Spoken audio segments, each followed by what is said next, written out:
Take Strong's Concordance, I just go down there and count how many times it was found. For some reason, I thought that was impressive. It doesn't seem so impressive to me now, but anyway, ever how many times it was found. And then you can, I have another friend who was a preacher, and he memorized, it's got a phrase out here like it says, it tells you part of the verse, it doesn't say the whole thing, like Luke 16:30, them from the dead, they will repent. I say repent, and you shall forgive him. Repent and be baptized, every one of you. And he would memorize that line, and he would quote those lines instead of quoting the whole verse.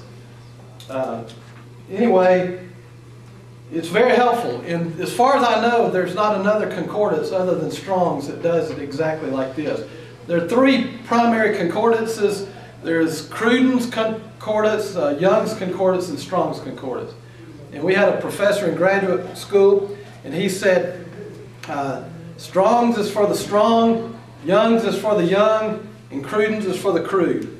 So, anyway, yes, sir. Just got to make one little comment about both of those two books.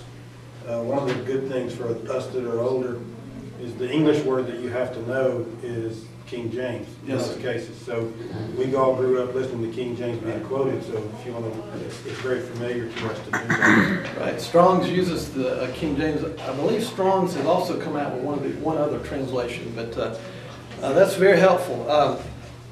The next one I want to mention, anybody have any questions about that? Or one's actually probably one better than this one. The next book I want to suggest is an interlinear Greek-English New Testament. I have 3 or 4 of them in my office. I just brought the New American Standard Bible, Interlinear Greek-English New Testament.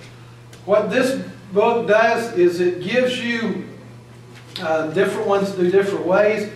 But this one, for instance, has the book of Romans. I'm at chapter 3, verse 23. In the left-hand column, there is the verse, for all have sinned and fall short of the glory of God.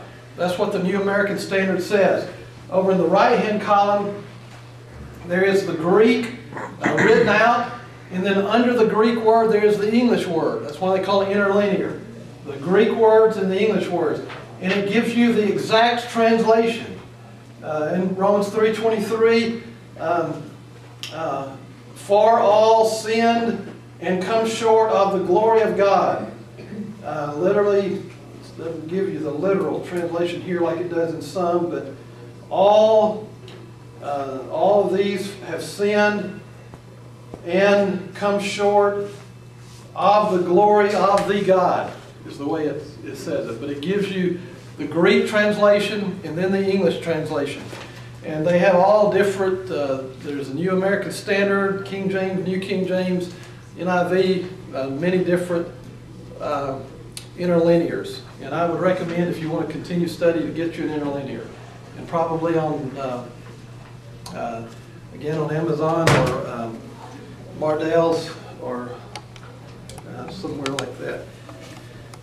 Got a King James at the Half Price bookstore at about half price. Okay, that's good. All right. Let me mention just 2 or 3 others. These are we're getting a little bit. This will get a little bit deeper. This is called an analytical Greek New Testament. This book has the complete text of the Greek New Testament, and it has an analysis of each word in the Greek New Testament. And they give you even a chart, and it tells you what the letters that are underneath the word stand for. And it tells you if it's a noun or a verb or an adjective. It tells you if it's a pronoun. It tells you if it's a noun, what case, nominative, genitive, dative, accusative, vocative. It tells you first, second, or third person, and tells you singular or plural. And this is sort of a crutch. If you want to learn how to parse a word or learn the information about a word, it's a very helpful tool. Then there is what is called the Exegetical Dictionary of the New Testament. If I'm not mistaken, There are 5 different volumes. I have 2 of them in my library, and they give alphabetical listing of the Greek words, and it gives definitions of those words and also scriptures where those words are found. It's also very helpful. Exegetical dictionary. That's not on your list, by the way. Exegetical dictionary. One that is on your list is the Dictionary of New Testament Theology. There are 3 volumes. This is Colin Brown, 3 volumes, and a lot of information here. You have to know a Greek word. Look up the Greek word, and it tells you the meaning of that Greek word in classical Greek. It tells you the meaning of that Greek word as it was used in the Old Testament, and it tells you the meaning of the Greek word in the New Testament. And a very, very helpful tool. The standard, pretty much the standard dictionary of the New Testament, again, this is similar to that, is called Kittle's Theological Dictionary of the New Testament. This is a 10-volume set. And I believe every preacher ought to have this volume right here, this 10-volume, because it really looks good on your bookshelf.